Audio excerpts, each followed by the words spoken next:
Among the least visited states in the entire country, North Dakota often ranks as number one. However, perhaps America is missing out. Dotted throughout this sparsely populated state are small communities of warm-hearted people that call this place home. Communities such as this. Welcome to Oaks, North Dakota. Telling the story of Oaks takes us back to 1880, when the first stage line came through the area with a stop built just south of here along the Fort Totten Trail. It was nothing more than a lantern on a pole at the top of a hill at the start. However, over time, a need grew for overnight accommodations for the stagecoach travelers. The stop also became a place to get fresh horses. So, a relay station was built here, complete with a kitchen and bar, with stable space dug out into a hill with enough space for 16 horses.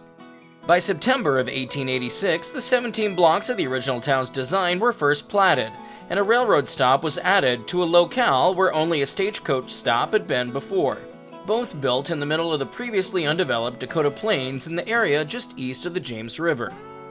Within weeks of the town being platted, it had already become a stop on the Northwestern Railroad. It seemed that the town was off to a solid start and was growing rapidly. Only 8 months after the town's founding, there were already 3 grain elevators here and multiple hotels getting going. Oaks received its name, as so many small towns do in America, in connection with the people that brought the railroad into town. In this case, Thomas Fletcher Oaks, who was the president of Northern Pacific Railroad when the town was being incorporated. July 4th, 1887 saw the town's first real celebration, complete with a horse race right down the town streets. The story remains that one of the horses bolted into the crowd, striking and injuring an onlooker who miraculously recovered, despite multiple doctors writing him off. Continuing in that wild spirit, the town still holds rodeos and community events today, such as the Irrigation Days held annually in June. In many ways, the railroad continues to be a defining factor for Oaks as it continues to be a railroad grain hub, with the town located at a rail junction. The grain elevators are a landmark visible throughout most of the town. Appropriately, the statement piece were the lifeblood of this area.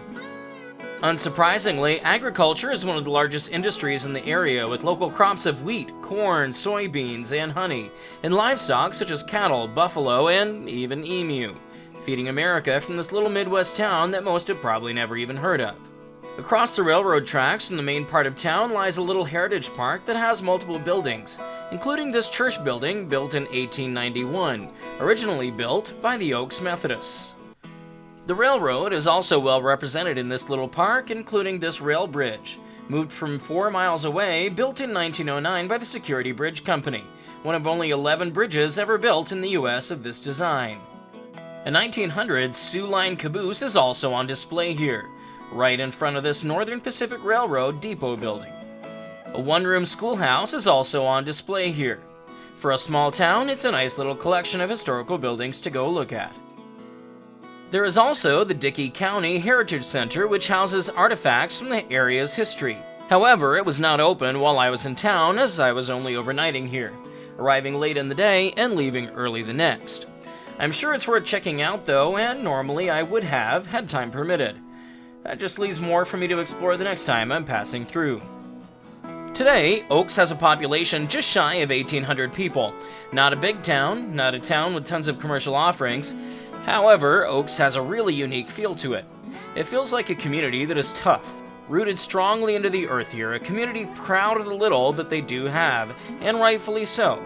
I genuinely love these Midwest Plains states. I can't explain it, but there's a sense of wildness in the little communities in this region, and yet also a strong feeling of coming home, even for a stranger like me, all at the same time. Maybe that's the magic of places like Oaks. They don't try to impress you. They don't need to. They just continue to write their story, quietly building a community that you would be so lucky enough to experience, even if only for a night like I did. The town's slogan is "Building the Future Together." For my brief stay in Oaks, I would say that the future they speak of is looking pretty good, and I hope to return to your area again someday. We'll see you next time somewhere else down the road.